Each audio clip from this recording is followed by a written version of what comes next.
Alhamdulillah, sebelum saya mulai, selamat menunaikan ibadah puasa. Mudah-mudahan kita selalu diberikan kekuatan dalam menjalankan puasa ini. Amin. Yang saya hormati Bapak Dr. Haji Aidi Furqon, MPD, selaku Kepala Dinas Pendidikan Provinsi NTB. Mana? Nggak bisa dilihat? Kan absen.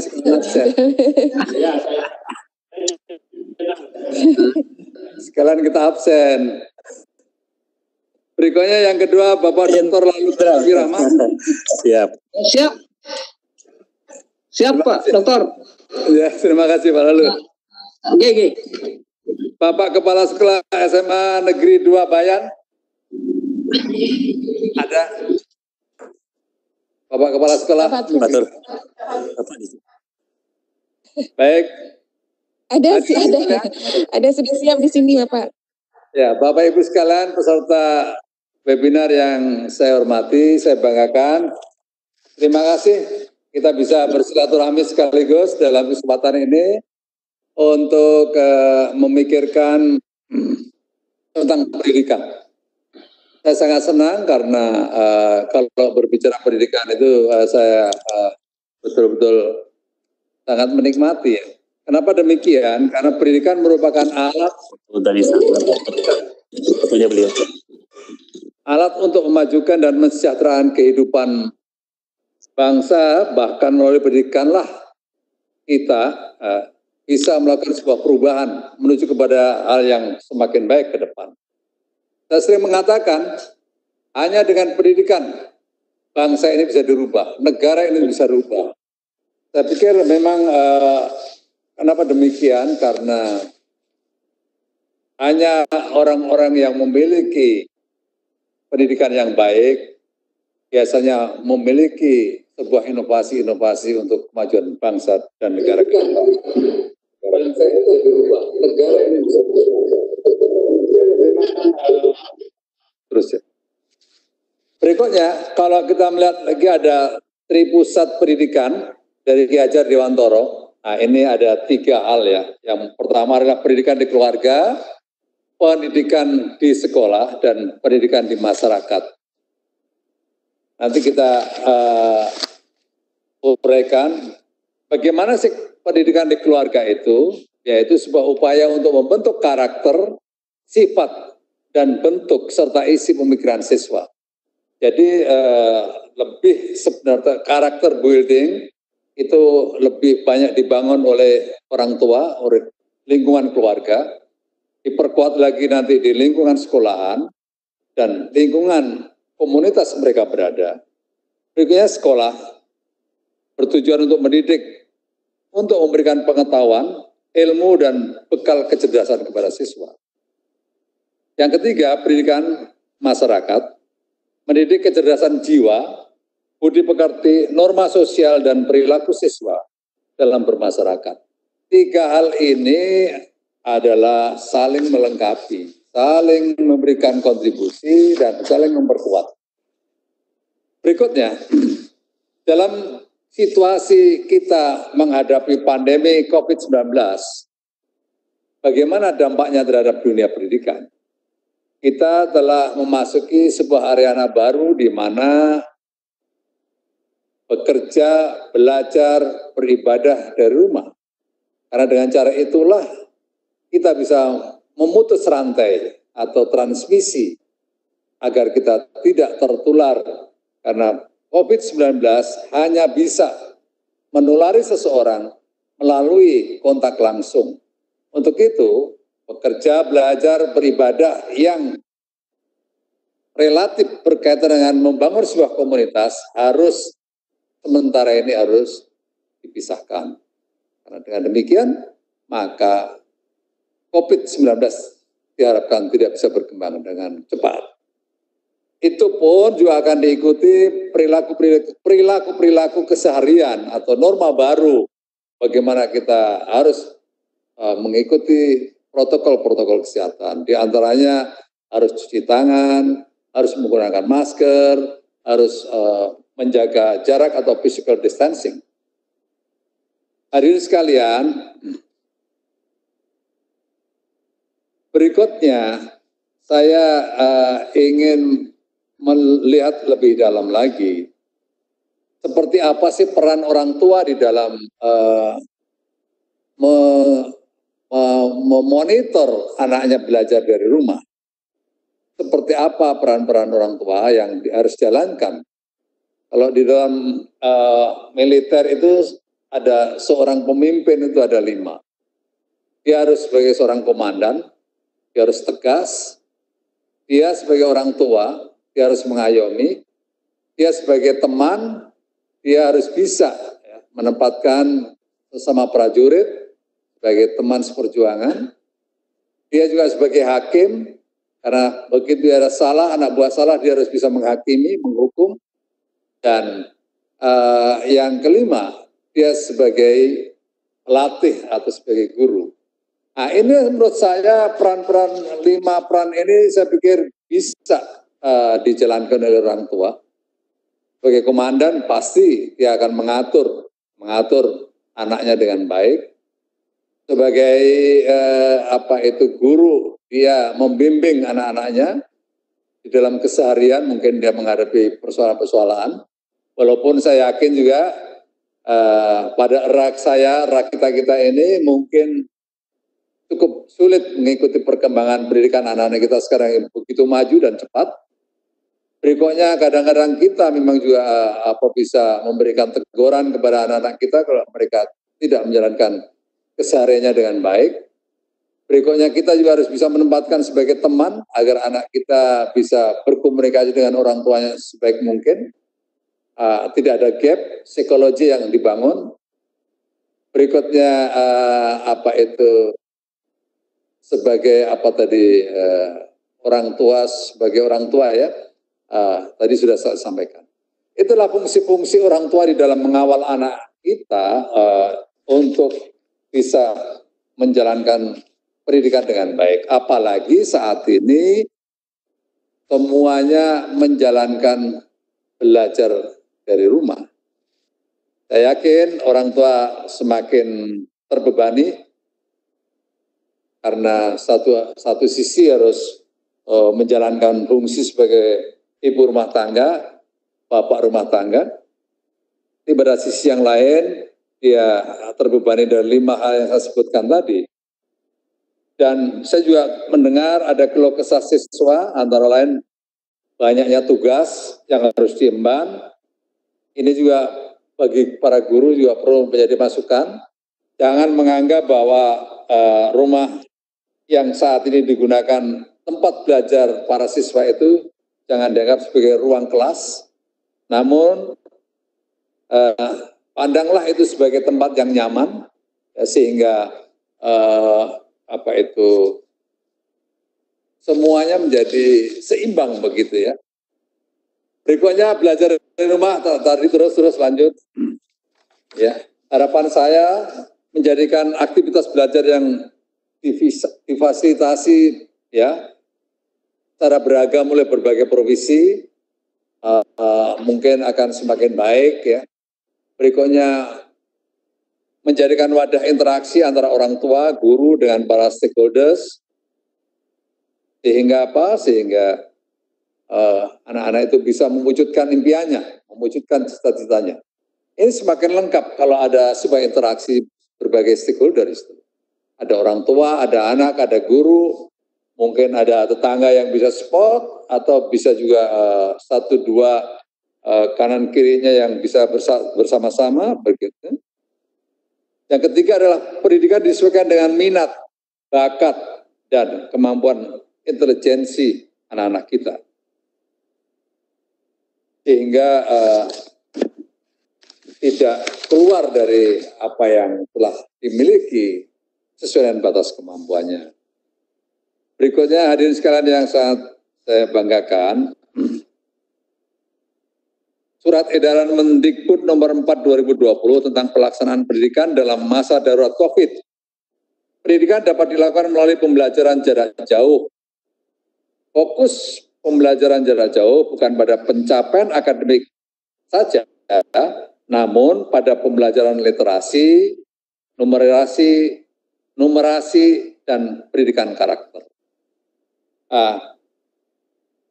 Saya pernah mendengar bahwa pendidikan literasi kita sangat rendah. Ini dengan belajar di rumah ini sebuah kesempatan bagi kita untuk mengenalkan banyak buku, untuk memahami buku-buku itu dan seterusnya. Berikutnya, keberhasilan pendidikan berasal dari kolaborasi dan interaksi tiga elemen, yaitu guru, siswa, dan orang tua yang tadi saya katakan. Kalau tiga ini bersatu padu, maka bisa saya pastikan hasilnya akan baik. Selama ini orang tua ada di rumah, anaknya ada di kelas bersama-sama guru, sehingga sulit mengkomunikasikan. Tapi sekarang ini anak-anak berada di rumah, gurunya ada jauh di sana, tetapi dengan teknologi informasi, semuanya bisa terkoneksi dan terkomunikasi dengan baik. Untuk itu saya pikir tiga sektor ini, kekuatan besar ini, guru, orang tua, dan murid, apabila bisa berkolaborasi dengan baik, saya yakin justru COVID-19 itu membawa hikmah yang semakin baik ke depan. Berikutnya, hikmah COVID-19 untuk dunia pendidikan, harapannya seperti ini, ya. Kedisiplinan pada semua aspek pendidikan adalah kunci keberhasilan dalam proses pembelajaran di masa pandemik COVID-19. Kalau nggak ada kesadaran, nggak ada disiplin, nggak ada tanggung jawab, maka anak-anak kita menganggap liburan. Tetapi kalau ada sebuah disiplin, tanggung jawab, dan dikawal sebaik-baiknya oleh para orang tua, maka pasti COVID-19 ini akan membawa berkah. Tapi kalau tidak, akan disalahartikan. Berikutnya, pandemi COVID-19 diharapkan mendorong adanya reformasi pada dunia pendidikan dan transformasi pendidikan tinggi menjadi motor penggerak penyiapan guru dan tenaga kependidikan yang unggul pada era baru pasca pandemi COVID-19. Hadirin sekalian, saat ini kita telah memasuki sebuah new normal. Bapak Presiden pernah mengatakan, berdamailah dengan COVID-19. Pada sisi yang lain, ada pemikiran di luar bahwa bagaimana kita harus berdamai. Kita harus menghadapi karena COVID sebagai ancaman. Maksudnya begini yang dimaksud dengan berdamai dengan COVID. Saat ini COVID-19 berada di tengah-tengah kita. Mau tidak mau, maka kita harus mengikuti keinginan COVID. Keinginan COVID adalah kalau kamu ingin selamat, maka kamu harus pakai masker. Kalau kamu ingin selamat, kamu harus cuci tangan. Kalau kamu ingin selamat, kamu harus menjaga jarak. Kita berdamai dengan keinginan COVID itu, maka berdamailah dengan itu, dengan persyaratan-persyaratan tadi. Tapi kalau kita melawan COVID, maka mungkin saya lawan saja COVID. Saya tidak perlu menggunakan masker, saya tidak perlu cuci tangan, saya tidak perlu menjaga jarak. Risikonya terlalu tinggi. Itulah kira-kira sebuah new normal, sebuah kehidupan yang lama-lama menjadi normal karena kita dalam kehidupan keseharian di tengah-tengah COVID-19, kita tetap menggunakan protokol kesehatan sebagai new habit, sebagai habit baru, sebagai perilaku baru, ya, sebuah tatanan hidup baru. Inilah sekarang ini kita memasuki yang namanya new normal. Untuk itu dalam situasi yang seperti ini, saya pikir guru juga perlu menekankan karena memang benar bahwa ada sebuah situasi baru, sebuah perilaku baru, sebuah tatanan baru dalam kehidupan kita yang mau tidak mau harus menyesuaikan dengan apa maunya COVID. Maunya COVID begini, kita harus menyesuaikan agar kita tidak berisiko atau agar kita terhindar dari sebuah ancaman. Itulah kira-kira situasi bagaimana kita mensikapi COVID-19 dari sisi atau dalam konteks pendidikan, dalam mensikapi pendidikan harus tetap berjalan dengan baik, sustainable-nya berjalan, konsistensi berjalan, walaupun situasinya sangat-sangat berbeda. Tetapi dengan teknologi yang kita miliki, dengan berbagai infrastruktur yang telah terbangun, saya yakin pendidikan saat ini bisa di mana saja. Pada saat saya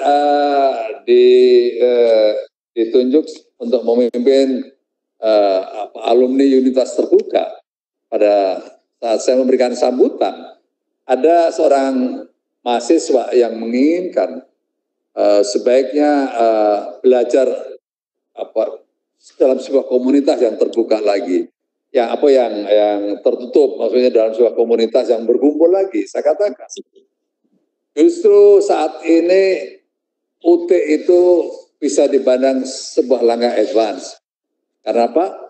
Karena dengan kemajuan teknologi informasi, semua orang bisa belajar di mana saja, semua orang bisa berkomunikasi dengan siapapun tanpa terhambat oleh berbagai persoalan teknologi. Walaupun saya yakin masih ada keluhan sedikit bahwa tidak semua wilayah itu sudah tercover oleh internet. Tapi dalam menghadapi case-case seperti itu, saya pikir para guru memiliki teknik tersendiri untuk memberikan solusi. Itulah kira-kira yang bisa saya sampaikan, dan saya sangat senang dalam situasi yang seperti ini. Dari berbagai teman-teman tadi, dari kepala dinas, dari Diknas, Dikbud Lombok Utara, dari kepala sekolah bisa menyelenggarakan acara yang baik seperti ini, dan ini sebuah cara-cara baru yang tadi itu yang saya katakan, perilaku-perilaku baru. Dulu kita tidak pernah seminar melalui webinar seperti ini. Jadi terima kasih moderator. Kebutuhan moderator ini pun akan saya sendiri. Jadi Mbak Nur, silakan dilanjutkan. Saya akan mengikuti kegiatan ini. Terima kasih.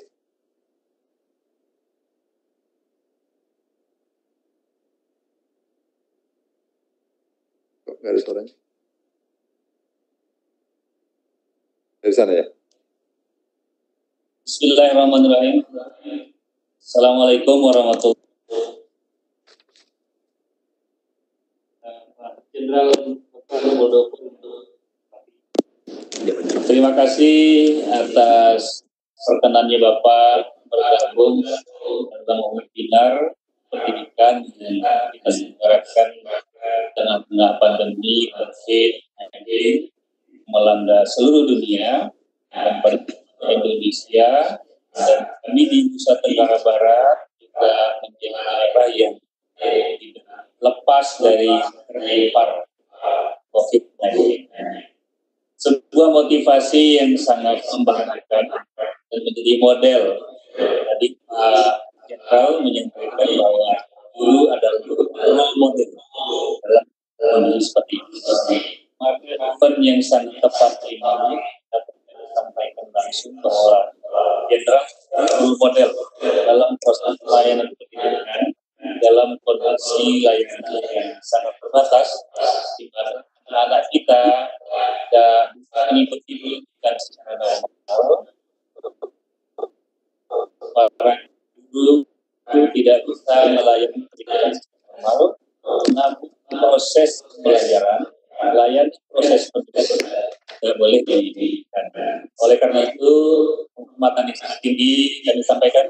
Saya sebagai Kepala Dinas Pendidikan dan Kebudayaan Nusa Tenggara Barat yang penghargaan dan apresiasi tinggi atas kesediaan berikan motivasi dan informasi kepada kami.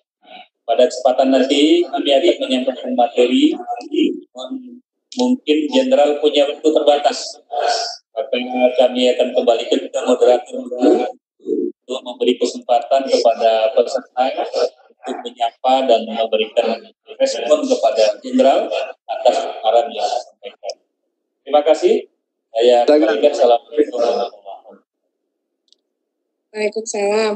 Ya, Pak Muldoko, selanjutnya kami akan menyampaikan beberapa pertanyaan yang ditujukan kepada Bapak. Ya, yang silakan. pertama dari Ibu Elvita, SMK Pertanian Terpadu Riau. Pertanyaan beliau, bagaimana mendidik anak di rumah selama pandemi corona ini? Karena anak-anak siswa itu lebih mendengarkan perintah gurunya daripada orang tua. Mungkin ada tips-tips Bapak, meskipun ini sudah disampaikan ya, dan orang tua. Oke, itu yang pertama. Kemudian ada dari siswa Pak Muldoko. Ya. Dari Lia Marlina, kelas 11 SMA 2 Bayan. Nah, ini curhat siswanya ini Pak Muldoko. Kami siswa sudah rindu sekolah dan belajar bersama guru. Bisa dijawab Pak Mul, kapan kira-kira kami bisa masuk sekolah lagi?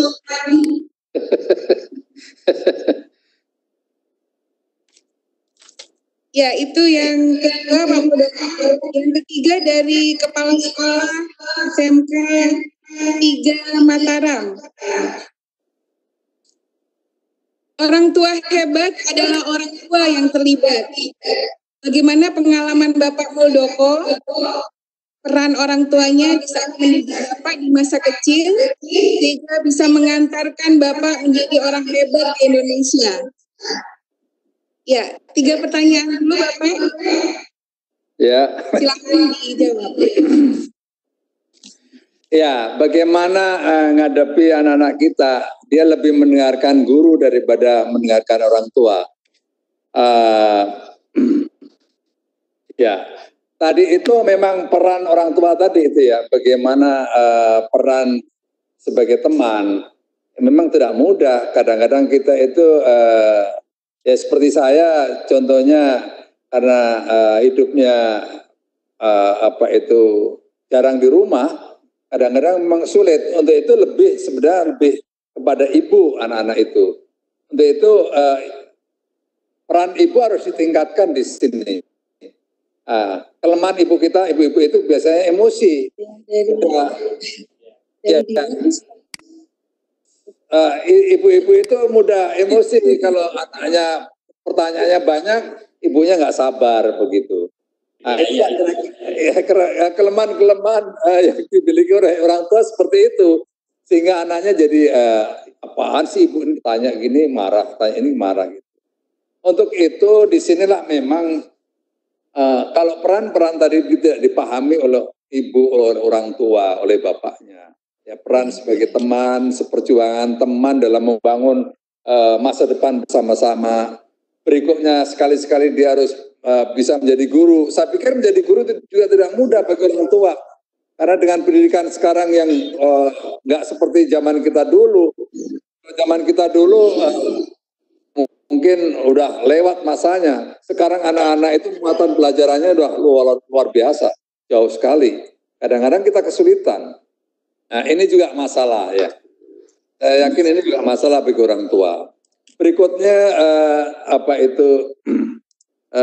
orang tua kadang-kadang juga tidak sepenuhnya waktunya bisa diberikan kepada anaknya karena harus bekerja dan sebagainya. Untuk itu yang perlu dibangun adalah sekali lagi dalam pendidikan yang lebih banyak di rumah, maka sesungguhnya ini kesempatan yang sangat baik untuk ibu-ibu dan bapak semuanya bagaimana melihat perilaku anaknya dari waktu ke waktu. Itu karena pendidikan kita itu yang nomor satu adalah karakter, ya karakter. Nah, kesempatan sekarang inilah bagi ibu-ibu, bapak-bapak sekalian yang ada di rumah bersama anaknya melihat perkembangan karakter anaknya. Itu yang jauh lebih bagus sekarang ini. Berikutnya terhadap pelajaran-pelajaran yang ibu-ibunya tidak memahami atau bapaknya tidak memahami, mungkin Ya, sebaiknya secara sembunyi-sembunyi ya tanya saja kepada gurunya. Ini Pak Guru, kan kadang-kadang gengsi juga orang tua tanya ya, anaknya nggak, ini nggak ngerti ya. Mungkin perlu juga ibu-ibunya atau bapaknya tanya kepada guru. Ini halaman ini bagaimana ini Pak Guru, Bu Guru dan seterusnya. Sehingga nanti orang tua bisa menjelaskan lagi kepada anak. Jadi ada cara-cara teknik yang bisa dijalankan oleh ibu, bapak, sehingga anaknya itu bisa mendengar dengan baik. Mengajar itu ada seninya.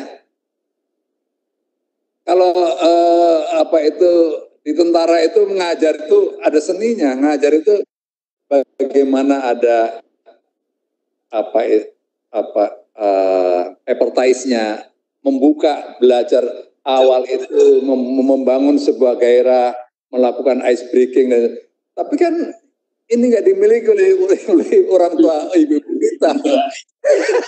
Ya memang nggak gampang itu, saya yakin itu mesti gagap itu orang tua. Tahu-tahu anaknya belajar di rumah, begitu diajak konsultasi pasti gagap. Karena memang ada tekniknya, teknik mengajar. Nah, jadi hal-hal seperti itu saya pikir ini pengalaman yang baik bagi orang tua, ya dalam sisi itu. Tapi pengalaman yang baik juga bagi orang tua untuk memahami perilaku anak-anaknya, karakternya seperti apa, sehingga ini nanti begitu keadaan normal kembali, maka yakinlah ibu-ibu bapak sekalian, kehadiran ibu-ibu dan bapak sekalian di dalam mengawal anak-anak tadi, ini nanti akan memberikan kontribusi yang sangat positif kepada para guru. Para guru, selama ini persoalan karakter banyak dipahami oleh para guru, orang tuanya ada yang acuh tak acuh, tapi sekarang berbalik ini, ibu-ibu orang tuanya memahami karakter anak-anaknya. Begitu, oh ternyata anak saya begini nih, mulai diperbaiki di rumah. Dengan perbaikan-perbaikan yang dilakukan oleh orang tua di rumah, saya pastikan nanti begitu anaknya belajar dari sekolahan, itu akan memberikan kontribusi yang luar biasa. Sehingga anak nanti akan dua-duanya dari sisi karakternya bagus, dari sisi sainsnya bagus, ya dari sisi teknologi bagus dan seterusnya. Nah ini harapan kita ya.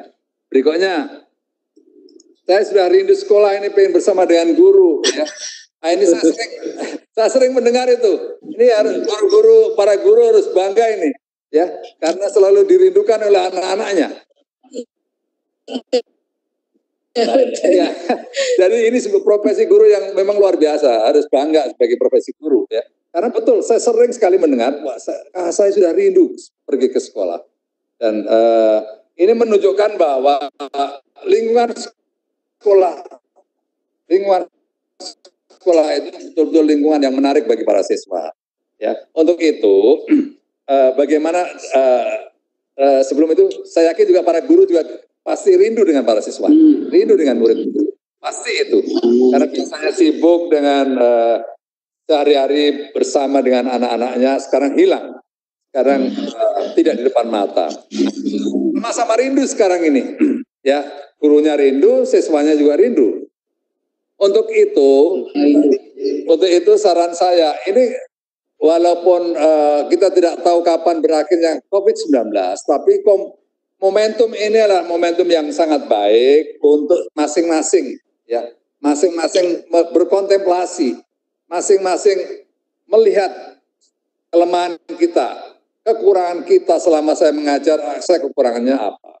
Mungkin dulu kurang banyak waktu untuk menyiapkan ini dan itu. Sekarang ini memiliki banyak kesempatan untuk menyiapkan materi pelajaran, cara mengajar yang jauh lebih baik, melakukan benchmarking pada guru yang lain atau sekolahan yang lain, melihat kembali tata cara metode-metode yang selama ini digunakan sudah efektif atau belum, dan seterusnya. Sehingga nanti pada saat dimulai belajar lagi, guru akan lebih firm lagi mengajar.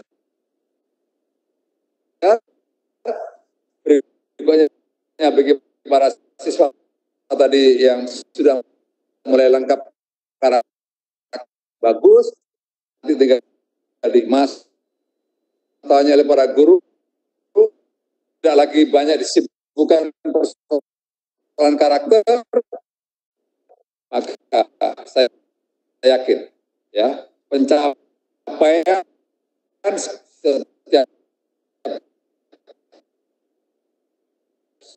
sekolah itu akan semakin meningkat ke depan. Kemarin nyampaikan di apakah kita menggunakan masker, cuci tangan, dan physical distancing, menjaga jarak. Berikutnya, yang kedua, kita punya tanggung jawab sosial atau tidak? Kalau kita tidak punya tanggung jawab sosial, maka itu juga sulit. Maksudnya tanggung jawab sosial itu begini. Seseorang si A ini jelas-jelas sakit, ya, DPD, ya, OPD atau DPD, PDP ya, pasien dalam pengawasan, ya. Apakah orang dalam pengawasan? Ini kalau dia sudah seperti itu, dia tidak punya tanggung jawab sosial, ya, dia tetap berkerumun atau mendatangi seseorang itu akan tertular, komunitas itu akan tertular, dan itu nanti akan menimbulkan epicentrum baru, maka itu sebuah langkah yang tidak bertanggung jawab.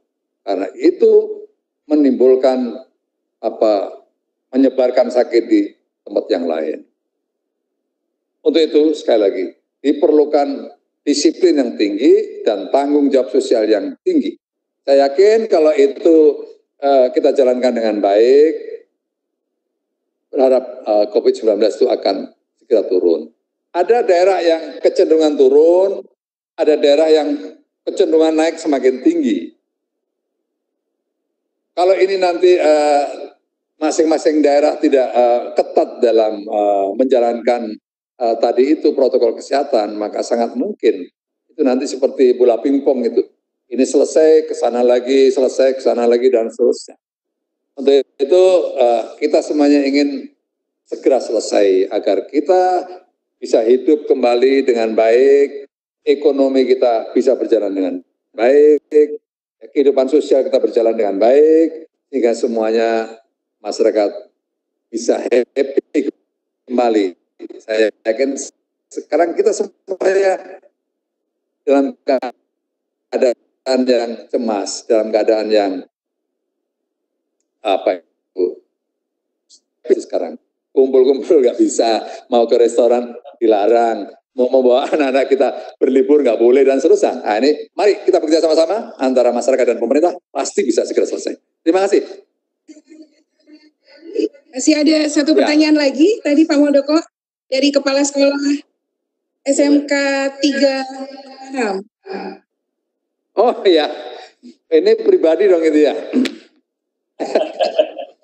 Memberikan inspirasi, Bang. Ya, bagaimana orang tua saya dulu mendidik. Memang orang tua yang hebat dan terlibat, orang tua yang bisa terlibat secara langsung akan menghasilkan anak yang hebat. Itu saya yakini sepenuh hati ya. Kehidupan saya mungkin ini perlu ya untuk memberikan motivasi. Saya dulu hidup dalam lingkungan yang kurang baik, lingkungan yang miskin, di desa yang jauh sekali dari kota. Waktu saya SMP itu harus lari-lari kurang lebih 2 kilo itu untuk naik kereta. Berikutnya kalau ketinggalan kereta saya harus cari tumpangan, ya, dan seterusnya. Pulangnya kadang-kadang naik jalan kaki, naik truk, dan seterusnya. Tetapi orang tua saya begitu concern dengan saya, ya. Concernnya yang pertama, orang tua saya betul-betul mengikuti pendidikan saya. Berikutnya juga mengikuti agama saya. Saya sering melihat orang tua saya nangis kalau saya tidak sholat. Itu betul-betul itu terjadi seperti itu. Berikutnya orang tua saya juga memperhatikan pergaulan saya, khususnya ayah saya. Ayah saya sangat keras. Jadi kalau ayah saya bukan tentara, tapi begitu saya buat kesalahan, itu sandalnya bisa naik ke muka kan. Tapi kalau sekarang anak sekarang dijiwit sedikit tidak, hamnya muncul kan. Ya, hamnya muncul. Saya dulu hidup kecilnya ada di surau. Ya, setelah jam 5 sore saya sudah disuruh tidur di surau. Ya, habis sholat maghrib itu diajar oleh guru ngaji. Saya itu tidur di surau. Jam 4 pagi sudah dibangunkan, digebukin oleh kiai saya, Kiai Selamat. Waktu itu saya masih ingat. Habis sholat subuh saya ditarik orang tua saya ke sawah untuk nyirami tembakau, kadang-kadang untuk nanam jagung dan kedelai dan seterusnya. Itulah kehidupan saya waktu kecil. Tapi orang tua saya selalu mengawal saya dalam pendidikan. Untuk itu memang betul kalau orang tua concern dengan anaknya, mengikuti perkembangan, tidak cuek, tidak acuh-acuh, ya pasti bisa. Suatu saat saya menyampaikan kepada orang tua saya, Bu, saya ingin menjadi seperti dia. Waktu itu ada taruna yang datang ke kampung saya, dan saya tertarik dengan apa itu seragamnya, dan waktu itu nangis. Saya sampaikan kepada orang tua saya ingin seperti itu. Apa jawaban orang tua saya? Opo kuyo iso tole gitu. Maksudnya apa ya, kamu bisa? Karena memang realistis ya orang tua saya kondisinya seperti itu. Tapi dengan pertanyaan saya tadi, orang tua saya menjadi semangat untuk mengawal anaknya menjadi tinggi. Saya sendiri juga punya tantangan untuk bisa mewujudkan apa itu tantangan orang tua saya tadi. Apakah kamu bisa? Itu sebuah tantangan bagi saya. Untuk itu sekali lagi ya, peran orang tua di sini baik dalam pembangunan karakter. Tadi saya sudah ilustrasikan bagaimana orang tua saya melihat saya kalau tidak sholat nangis. Berikutnya bagaimana orang tua saya concern mengikuti pendidikan saya. Ya, itu dengan berbagai kekurangan. Ya, dengan berbagai kekurangan saya bisa mengikuti pendidikan itu dengan baik. Ya, untuk itu saya memang ingin sampaikan, dalam situasi politik di Indonesia seperti saat ini, apalagi saat-saat ini, dengan demokrasi yang seperti sekarang, siapapun bisa menjadi apapun, dimanapun dan kapanpun.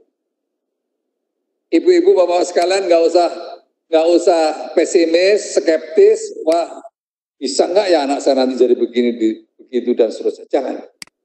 Ya, saya sudah buktikan. Saya dulu makan saja susah, ya. Sekolah saja susah. Tetapi dengan tekad yang kuat antara anak dan orang tua, maka tidak ada yang tidak mungkin. Semuanya serba mungkin. Pasti bisa. Nggak ada yang nggak bisa. Itu kira-kira hubungan antara orang tua dan anak, bagaimana satu sisi dikawal, pada sisi yang lain anak juga bertanggung jawab atas partisipasi orang tua. Demikian kira-kira. Silakan. Ya, terima kasih Bapak. Penjelasannya cukup lengkap ya. Kami berikan kesempatan dulu untuk menyampaikan materi kepada Bapak Kepala Dinas. Kami silakan Bapak. Ibu Moderator, mungkin saya tidak bisa mengikuti sepenuhnya ya. Nanti ada deputi dua saya, ya Pak Abednego itu akan mengikuti di sini. Deputi itu kalau ya deputi itu kalau di tentara itu mayor jenderal, jadi ini sekelas mayor jenderal. Nanti Pak Abednego, karena dari materi-materi guru nanti langsung bisa diserap, dan nanti berbagai persoalan yang kita dapatkan nanti akan menjadi apa itu hal yang akan kita diskusikan di sini untuk mengeluarkan terobosan-terobosan atau sebuah solusi. Jadi nanti beliau akan mencatat dengan baik apa-apa yang disampaikan. Ya, silakan. Terima kasih. Terima kasih Bapak. Terima kasih. Ya, Pak Wet, silakan. Ya, sebelumnya Bu Nuraini. Waalaikumsalam warahmatullahi wabarakatuh. Ya, Bu Nuraini, yang mau share screen di mana Bu Nuraini? Biar saya pindahkan untuk presenternya.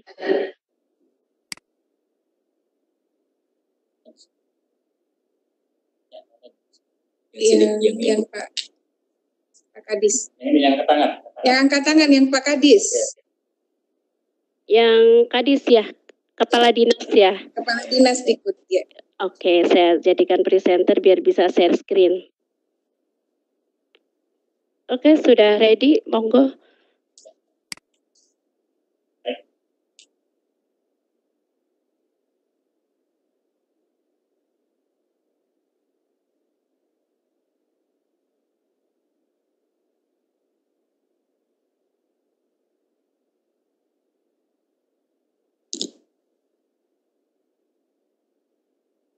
Silakan Ibu Nuraini. Ya, mungkin kami persilakan kepada Pak Kadis. Silakan. Terima kasih moderator. Assalamualaikum warahmatullahi wabarakatuh. Baik, terima kasih moderator. Assalamualaikum warahmatullahi wabarakatuh. Para narasumber yang saya hormati, para peserta webinar dalam rangka Hari Pendidikan Nasional 2020 yang saya banggakan. Alhamdulillah wa syukurillah, pada kesempatan ini kita dapat mewujudkan salah satu kegiatan webinar untuk kita bisa saling mengisi informasi ada di Nusa Tenggara Barat secara khusus dengan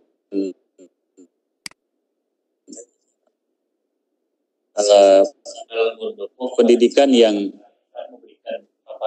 ada di Nusa Tenggara Barat secara khusus, kemudian bagaimana informasi dan paparan materi tadi. Materi pada kesempatan ini yang saya diberi tugas oleh panitia untuk menyampaikan bagaimana membangun pendidikan yang membanggakan di tengah wabah pandemi COVID-19 di Nusa Tenggara Barat. Pertama kami sampaikan bahwa di Nusa Tenggara Barat pengelolaan pendidikannya mengacu kepada misi pembangunan Nusa Tenggara Barat yang gemilang dengan 6 misi dan misi yang terkait langsung dengan pembangunan pendidikan adalah misi yang ketiga, yaitu NTB sehat dan cerdas. Oleh karenanya dalam mendukung misi tersebut ada program strategis yang dituang ke JM Nusa Tenggara Barat, yaitu ada mencetak 1.000 cendekia, pelayanan rumah bahasa, dan yang ketiga adalah re-engineering SMA, sekolah menengah kejuruan. Nah, layanan yang dimaksudkan tadi tersebut itu adalah salah satu bentuk layanan untuk mengimplementasikan di standar isi, standar kompetensi lulusan, standar penilaian, standar proses, standar tenaga pendidik kependidikan, pembiayaan, serta sarana prasarana serta standar pengelolaan. 8 standar ini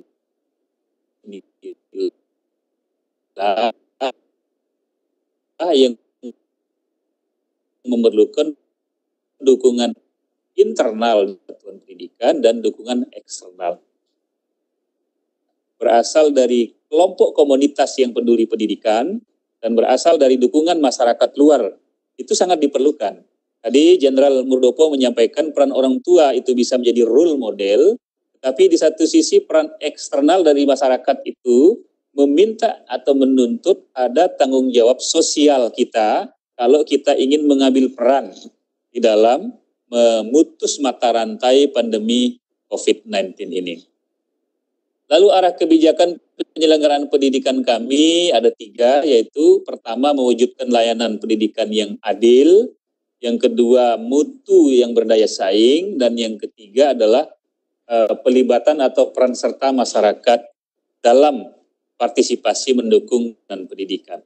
Nah, guna mencapai arah kebijakan penyelenggaraan pendidikan ini serta untuk mendukung capaian misi ketiga, yaitu NTB yang sehat dan cerdas, maka kami membrand strategi program dalam masa COVID pandemi 19 ini, dan secara umum nanti di Nusa Tenggara Barat dengan satu stigma yang saya beri disebut dengan the power of 4V. Jadi energi, semangat, mengelola pendidikan cukup dengan 4P saja dulu. Pertama itu adalah profile, penampilan, P yang kedua, yang ketiga ada pelayanan, dan yang keempat adalah prestasi. Lalu yang mana yang bisa dioptimalkan dalam kondisi pandemi COVID-19 di Nusa Tenggara Barat saat ini, yaitu ada penampilan dan pelayanan. Kenapa profil dan prestasi tidak? Karena profil dan prestasi itu harus ada proses yang bisa dinilai secara langsung dan berhadapan langsung dengan audiens maupun subjeknya. Nah, penampilan profil, prioritas programnya yang bisa ditawarkan di sini itu para sekolah itu untuk menata kembali akurasi data-data yang diperlukan. Data fasilitas, data siswa, data kompetensi guru, dan data-data lain yang diperlukan untuk mendukung lancarnya jalan pelayanan pendidikan di satuan pendidikan. Itu profil. Yang berikutnya kami sudah membangun untuk Nusa Tenggara Barat itu satu aplikasi namanya Sistem Informasi Pendidikan Jejaring atau Sistem Sidik Jari.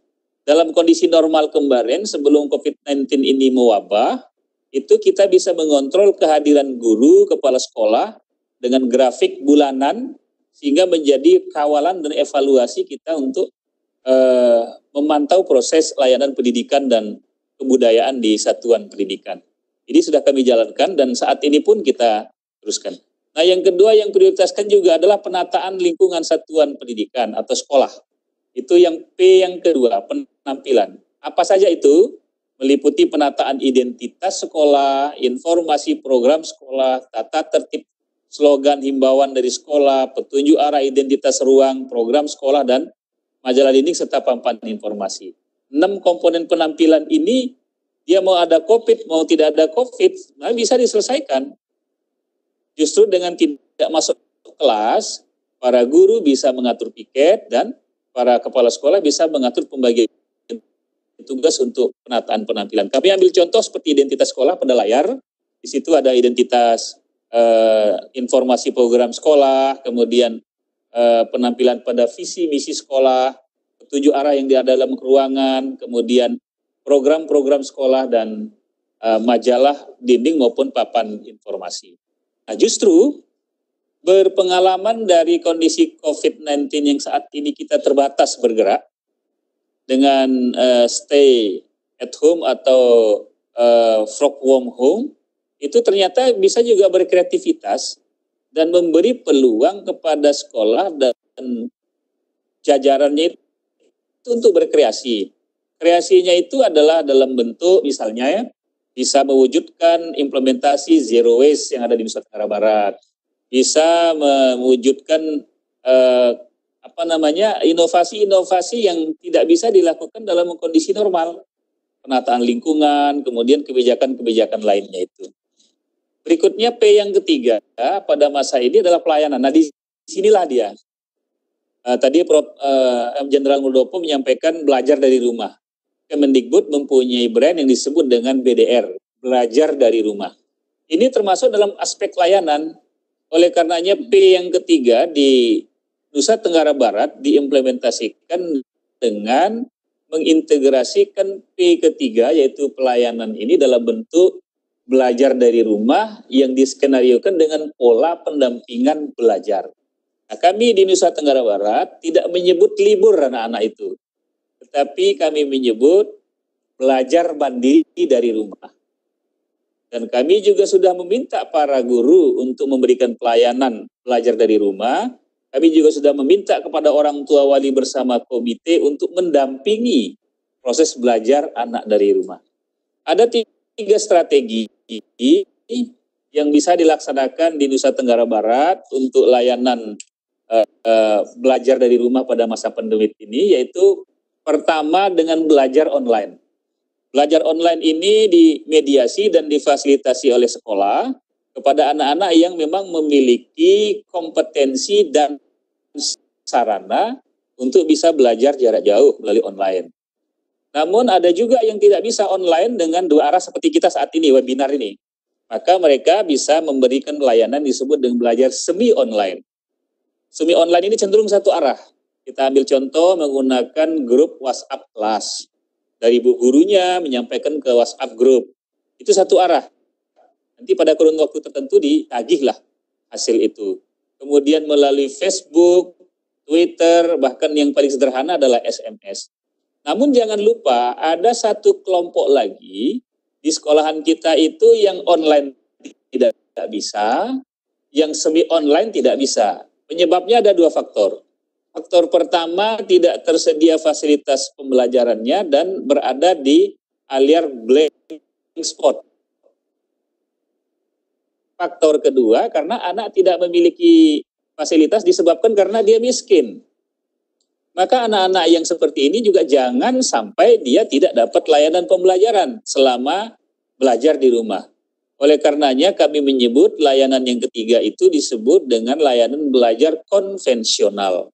Nah, kondisi yang konvensional ini kami menghimbau guru bimbingan konseling, guru BP, BBPWK, dan guru yang relevan lainnya itu wajib menengok muridnya secara berkala melalui program home visiting, melalui program untuk kunjungan ke rumah, supaya tahu kondisi asli anak, penyebab dia tidak bisa. Dan memang ini ada kelompok-kelompok yang berasal dari anak-anak yang tidak mampu secara ekonomi maupun finansial, dan mungkin daerah tempat tinggalnya juga tidak terjangkau dengan yang kita sebut dengan area blank spot. Terakhir adalah dalam kondisi saat ini kita pandemi pun ternyata kita bisa berprestasi. Kenapa kita bisa berprestasi? Model pembelajaran pada saat kita pandemi COVID-19 ini di Dikbud Provinsi NTB selalu mengarahkan 3 model pembelajaran yang bisa digunakan. Yang disebut dengan PBL. Ada 3 PBL. PBL pertama adalah model problem based learning. Problem based learning arahnya kepada materi maupun penugasan kepada anak-anak untuk mengkaji dan memberikan telaah kritisnya terhadap kondisi pandemi di lingkungannya, di lingkungan keluarganya, lingkungan RT,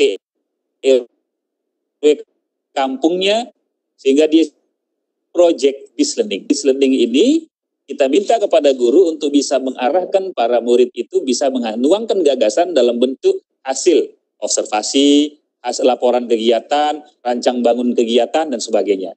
Itu project yang bisa nanti ditindaklanjuti, dan itu tidak bisa selesai seminggu, 2 minggu, tapi dia bisa dalam kurun waktu tertentu. Sangat kompleks penilaiannya. Nah, kita jangan lupa bahwa yang libur belajar di rumah ini juga ada anak-anak SMK. Anak-anak SMK itu yang kita ketahui adalah selalu anak-anak yang keterampilannya lebih menonjol. Maka model pembelajaran yang bisa diterapkan itu adalah PBL yang ketiga, yaitu product based learning. Ada wujud hasil pembelajaran. Anak-anak tata busana kan perlu waktu seminggu, 2 minggu merancang desainnya, melaporkan kepada gurunya, memfoto, melaporkan, dan ada wujud hasil yang dinilai sebagai tugas akhir nanti. Anak-anak tata boga bisa membantu saat ini pada bulan puasa misalnya, memanfaatkan ilmunya itu untuk membantu orang tuanya menyediakan hidangan dengan ilmu kebogaannya itu. Begitu pula yang saya tunjukkan saat ini adalah kreasi dalam bentuk prestasi dalam masa pandemi COVID-19 ini. Nah, di layar kami tunjukkan di situ hasil dari pandemi COVID-19 ini adalah prestasi dalam bentuk hasil motor produk karya anak-anak tidak mengajar di kelas, tapi ternyata bisa menghasilkan produk. Ini yang anak SMK yang disebut dengan PBL yang ketiga, Product Based Learning. Kami sudah bisa membanggakan NTB melalui 3 aktivitas hasil, yaitu prestasi dalam bentuk motor TESA. TESA ini singkatannya adalah teknologi energi surya, hidro, dan angin. Jadi 3 energi, angin, matahari, dan air itu bisa menghasilkan energi untuk motor.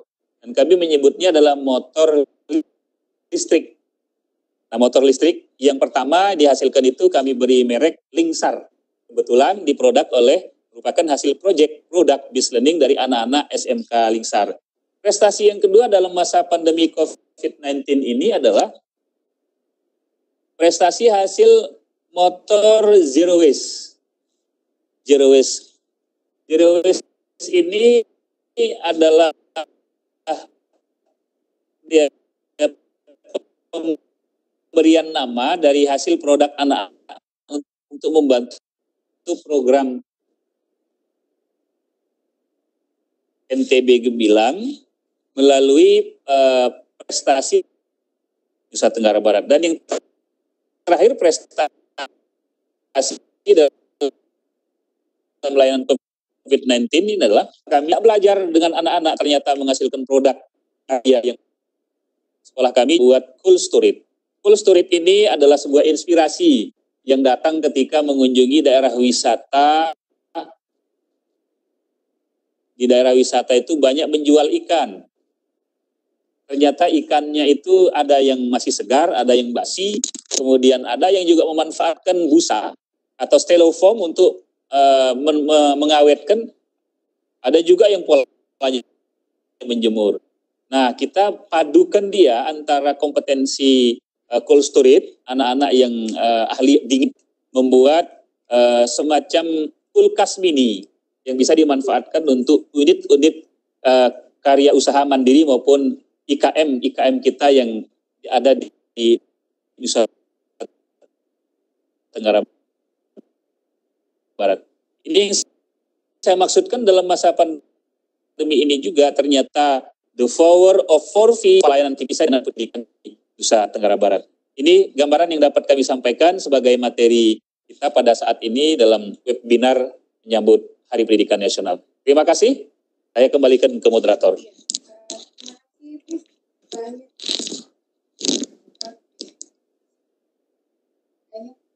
Ditujukan kepada Pak Kadis yang bacakan dulu. Ya, kami akan bacakan beberapa pertanyaan untuk Pak Kadis. Misalnya tadi kami akan bacakan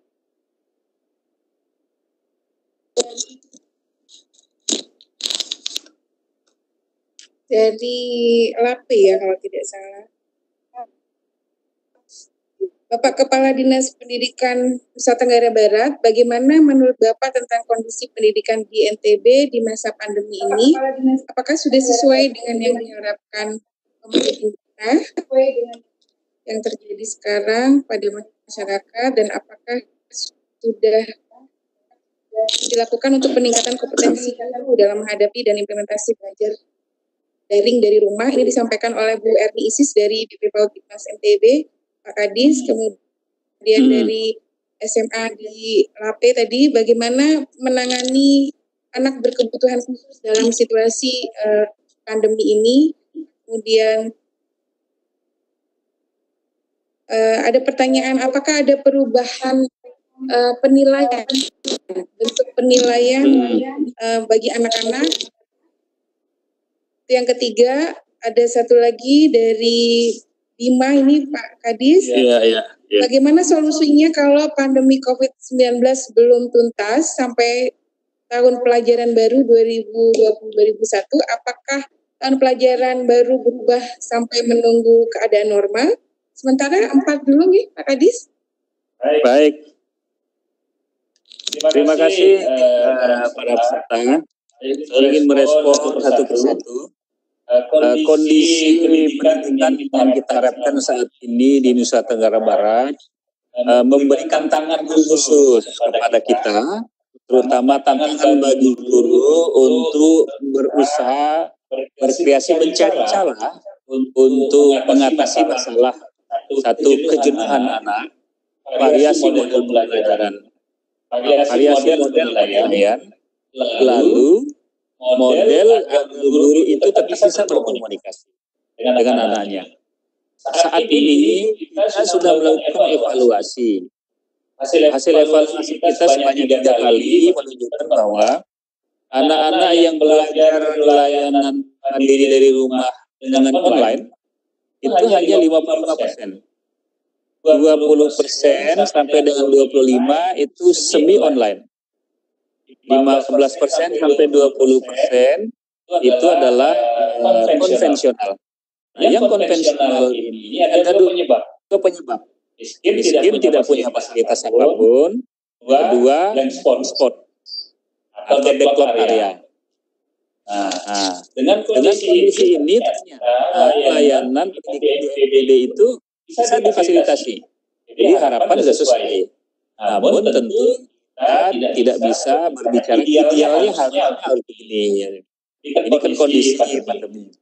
Nah, untuk perpanjangan masa belajar saat ini nanti kita akan evaluasi strategi yang kita ambil untuk melayani anak-anak.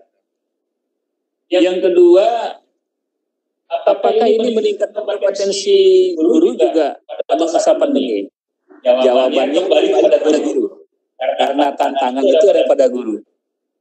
Jangan sampai zaman milenial begini lalu guru tidak bisa memanfaatkan fasilitas pembelajaran online, semi online. Jangan nanti alasannya saya konvensional saja.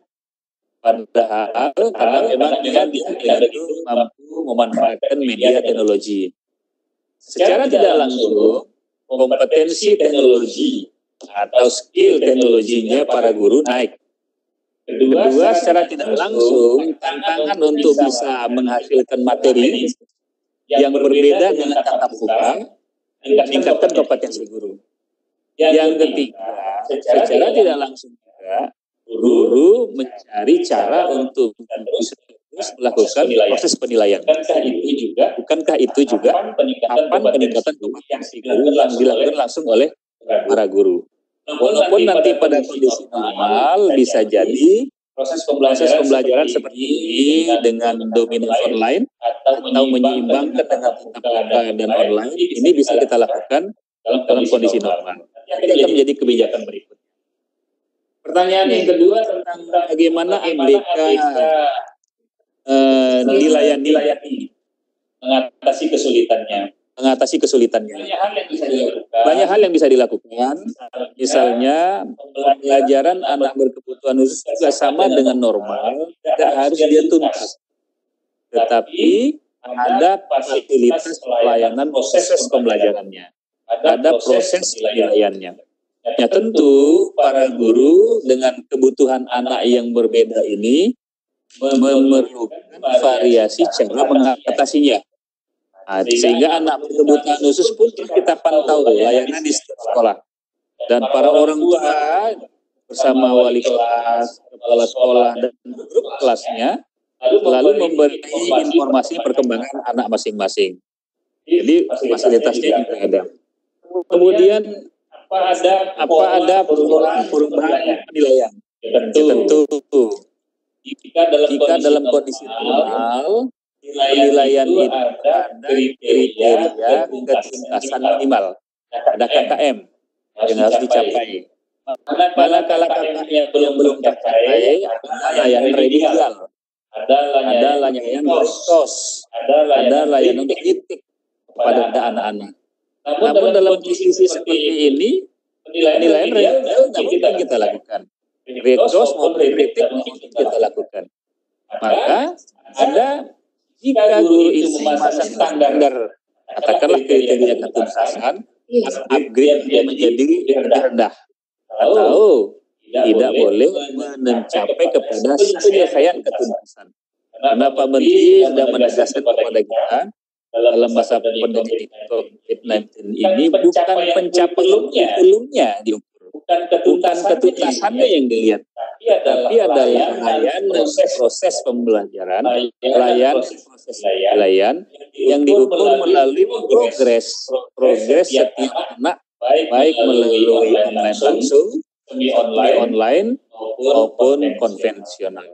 Nah, aspek-aspek ini itu sangat besar. Anak yang sempat mengirimkan tugas, argumen, bisa dilihat melalui online maupun semi online-nya, nilai afeksinya dapat. Bagaimana dia mengirim gambar, video, dia mengerjakan pekerjaan bersama orang tua, keterampilannya dapat. Lalu nanti di hasil akhir, kita lihat wujud kualitas jawabannya, bagus tidaknya, benar tidaknya, itulah penilaian kognitif. Jadi sebenarnya tidak ada yang tertentu, semuanya bisa cuma jangan minta ideal. Iya betul. Yang terakhir pertanyaan yang adalah bagaimana untuk PPDB kalau ternyata pandemi tidak pasti ya. Nah kita di Nusa Tenggara Barat ini sudah menyiapkan layanan PPDB itu dengan online nantinya, yang minggu ini minggu ini kami di Dikbud itu sedang mensosialisasikan sedang mensosialisasikan Juknis PPDB. Juknis PPDB ini nanti akan diberikan komentar oleh para guru, oleh para kepala sekolah, para kepala desa, dan pengapuk kepentingan lainnya. Mungkin ada revisi atau masukan yang diberikan. Dengan demikian masukan-masukan itu nanti kami akan akumulasikan kembali sebelum saya tangani untuk menjadi Juknis PPDB yang final. Rentang yang dipakai sesuai dengan Permendikbud 44 tahun 2020, tentang 2019 tentang PPDB tahun tarannya, dan Juli sudah mulai proses belajar mengajar. Terkait nanti bagaimana modelnya, nanti kita akan menyesuaikan dengan pandemi COVID-19 ini. Namun layanan PPDB tidak memundurkan sampai Desember, tidak boleh. Karena tidak ada ketentuan pusat yang mengharuskan mundur sampai Desember. Tapi kita tetap melakukan layanan pada Juli sampai dengan Juni, Juli itu untuk PPDB, dan proses pembelajaran apakah nanti dengan online, semi online atau konvensional kita akan atur kemudian. Yang jelas tahun ajaran baru tidak ada pemundurannya untuk penerimaan peserta didik baru. Jadi siap-siap saja Bapak dan Ibu untuk menyesuaikan dengan itu. Demikian respon saya.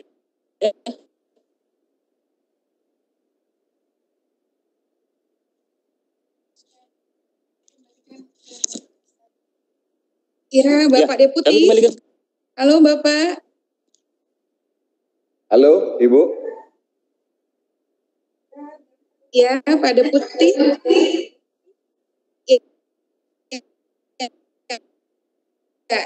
Demikian tadi materi dari Kadis dan beberapa pertanyaan. Mungkin ada tanggapan dari Bapak Deputi, silakan Bapak. Saya masih ngikutin dulu Ibu. Mungkin kesempatan yang lain. Baik. Oh, oke. Masih ada pertanyaan untuk Pak Kadis. Baik. Kapan cairnya dana BIS dapat merencanakan? Kemudian pertanyaan kedua, bagaimana teknik yang digunakan untuk ekstrakurikuler? Bina ekstrakurikuler pramuka tidak bisa melaksanakan kegiatan itu, BMI dan lain-lain. Baik, jawab. Untuk dana BOS bagi sekolah yang dananya sudah valid dan sudah tidak ada permasalahan di DAPODI, Sudah dicairkan bulan pertama. Itu sudah dicairkan langsung oleh bulan pertama, langsung oleh Kementerian Dikbud. Bagi yang belum valid dari pusat langsung ke sekolah. Nah, bagi yang belum valid harus menunggu sebenarnya itu menjadi tidak sesuai itu. Nah, kita minta kepada sekolah yang belum sesuai berkoordinasi langsung dengan para operator sekolah, operator kabupaten, operator provinsi agar bisa segera menyelesaikan itu. Nah, pada masa saat ini untuk dana-dana yang terkait dengan kegiatan ekstra kan dipending itu. Ekstrakurikuler Bapak dan Ibu tidak bisa lakukan karena ekstrakurikuler itu pada umumnya harus melalui aktivitas tatap muka, harus bertemu. Maka Bapak dan Ibu alihkan dana penggunaan ekstrakurikuler itu melalui layanan bimbingan jarak jauh atau bisa juga dengan membiayai program home visit secara berkala dan tetap dengan protokol kesehatan itu. Nanti ketika normal, kembalikan lagi. Maka sekolah pada masa 3 bulan pertama triwulan ini, dan kemungkinan nanti sampai dengan Juni itu harus merevisi RAB sekolahnya untuk hal-hal yang tidak mungkin dilakukan karena pandemi COVID ini, ya tentu jangan dipaksa untuk dilakukan. Tinggal dialihkan pembiayaan itu agar para guru tetap bisa melakukannya adalah kegiatan layanan belajar mandiri. Misalnya untuk fasilitas pulsa, fasilitas layanan internet di sekolah, kemudian biaya transportasi home visit, kemudian biaya penggandaan materi yang akan diantarkan pada konvensional atau home visit bagi anak-anak yang tidak bisa belajar online itu. Itu alternatif pada setiap sekolah. Demikian. Sebenarnya ini masih ada belasan pertanyaan. Oh, banyak juga. Terwakili jawaban. Oh, baik. Ya. Oke, kami berikan kesempatan sekitar 10 menit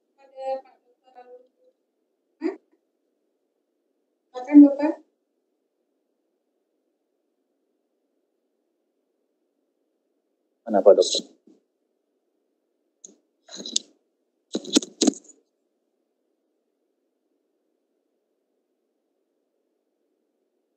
Ya kenapa? Dia keluar.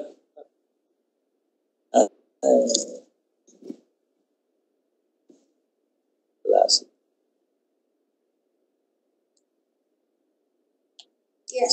Sambil menunggu tadi dari Pak Wildan dari Patimura kalau tidak salah ini menanyakan latar belakang, mohon izin Pak Kadis, menanyakan latar belakang pendidikan Bapak Jenderal Muldoko. Jadi beliau S2 dan S3-nya itu di UI, di Universitas Indonesia. Ada. Bapak Ibu.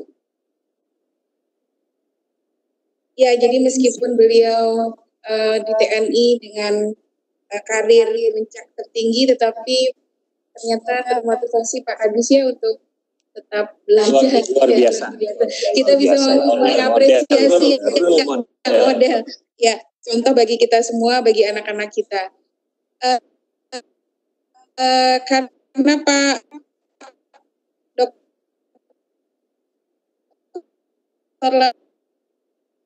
lalu Basuki Rahman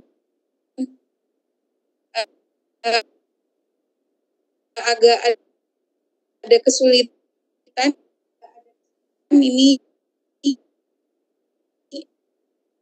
linknya, silakan kami berikan kesempatan kepada Bapak Deputi karena kami akan tutup sekitar 15 menit lagi. Silakan Bapak.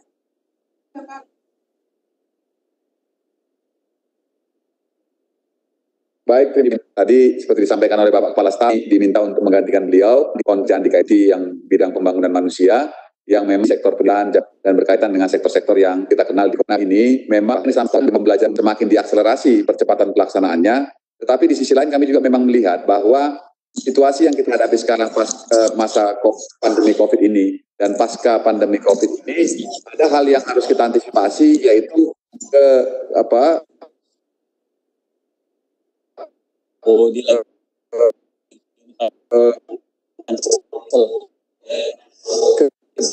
ketidakseimbangan atau ketidaksetaraan akses terhadap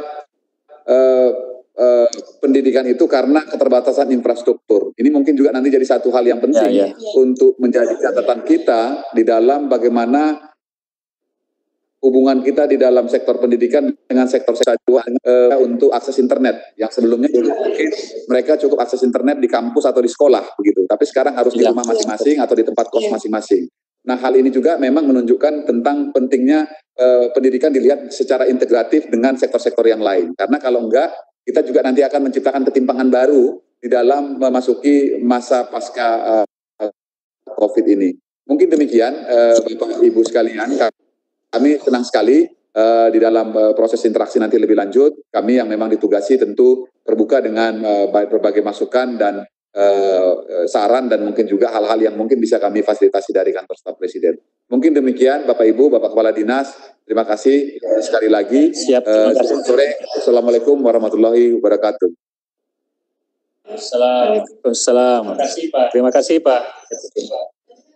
Kita masih punya waktu 10 menit lagi menjawab pertanyaan lagi ya Pak Kadis ya. Boleh. Ya. Sign out ya. Dan mungkin ini karena sudah pamit. Ya, pertanyaan ini bagaimana dengan yang ada di daerah pedesaan.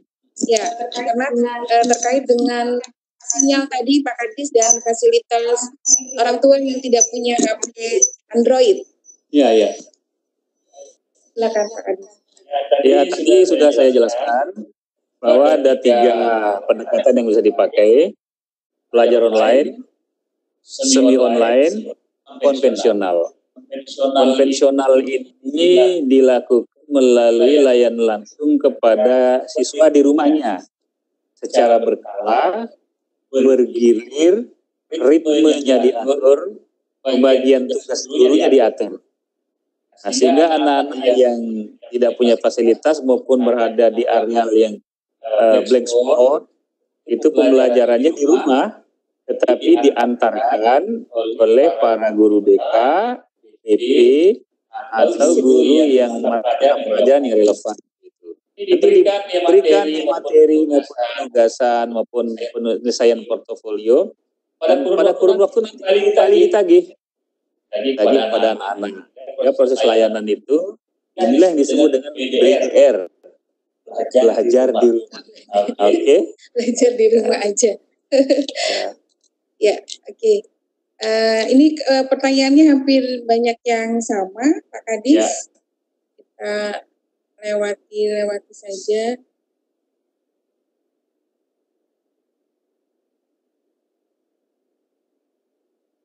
Mungkin kita langsung closing statement, Pak Kadis. Ya. Pak Kadis lebih dulu, kemudian Bapak Deputi.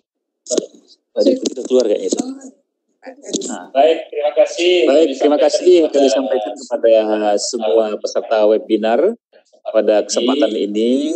Pertama juga terima kasih dan penghargaan kami sampaikan kepada Jenderal Purnawirawan Dr. Muldoko atas perannya dalam memberikan penyegaran, motivasi kepada kita, kepada Deputi Pak Asep Oso yang juga berkenan menyampaikan sedikit motivasi tadi, kepada semua peserta yang sudah beratensi mendengarkan kita menyampaikan materi dan memberikan respon atas kegiatan ini melalui pertanyaan-pertanyaan.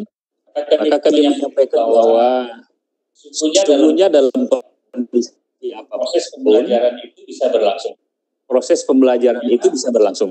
Hanya idealisnya harus kita bisa harmonisasi. Dengan kita mengharmonisasinya, maka sebagaimana disampaikan pernyataan Presiden itu bahwa kita harus bisa berdamai dengan kondisi. Kita harus berdamai dengan anak, dengan kebutuhannya, berdamai dengan guru, dengan keterbatasan kompetensi maupun fasilitasnya, keterbatasan berdamai dengan kondisi sekolah, yang pada saat ini tidak boleh melakukan kegiatan kumpul bersama karena kewajiban kita mematuhi physical distancing, social distancing, serta berkewajiban mematuhi protokol kesehatan dalam masa pandemi COVID-19 ini. Terakhir, layanan pembelajaran harus tetap dilakukan dalam sekecil apapun bentuknya, dan progres penilaian tetap dilakukan. Lebih-lebih dalam waktu dekat nanti ini anak-anak akan mengikuti kenaikan kelas. Harus ada capaian-capaian. Meskipun itu nanti tidak sampai pada kriteria ketuntasan minimal. Bapak dan Ibu guru, kepala sekolah bisa menyesuaikan dengan istilah berdamailah layanan pendidikan ini agar tetap terus bisa diikuti oleh anak didik kita dan sesuai dengan tahun ajaran baru kita akan mulai, tahun ajaran lama ini nanti kita akan akhiri. Selamat, jaga kesehatan, lalu motivasi untuk meningkatkan kompetensi dalam itu apapun dan sekecil apapun. Terus pantau anak didik, lihat perkembangan mereka. Jika ada hal yang perlu didiskusikan dengan sekolah dan orang tua, jangan diabaikan. Selamat, terima kasih. Assalamualaikum warahmatullahi wabarakatuh. Baik, kami selaku moderator, kemudian juga teman-teman panitia mengucapkan terima kasih banyak kepada Bapak Ibu partisipan. Ini banyak sekali Pak Kadis dan hampir dari seluruh Indonesia. Tak lupa kami sampaikan juga terima kasih kepada Direktorat SMK yang memfasilitasi kegiatan webinar kami kali ini, kepada Bapak Jenderal Purnawirawan Dr. Muldoko. Kami ucapkan terima kasih juga. Semoga bisa ketemu di lain kesempatan ya Pak Kadis ya, bisa berkunjung ke NTB ya. Demikian Bapak Ibu sekalian, terima kasih, terus semangat menjalankan ibadah puasa, dan seperti kata Pak Kadis tadi, dalam kondisi apapun tugas kita sebagai guru harus terus memotivasi dan menginspirasi. Terima kasih. Assalamualaikum warahmatullahi wabarakatuh. Waalaikumsalam warahmatullahi wabarakatuh. Selesai. 1 jam setengah. Sekarang saya lapor foto-foto tadi di itu. Banyak ya.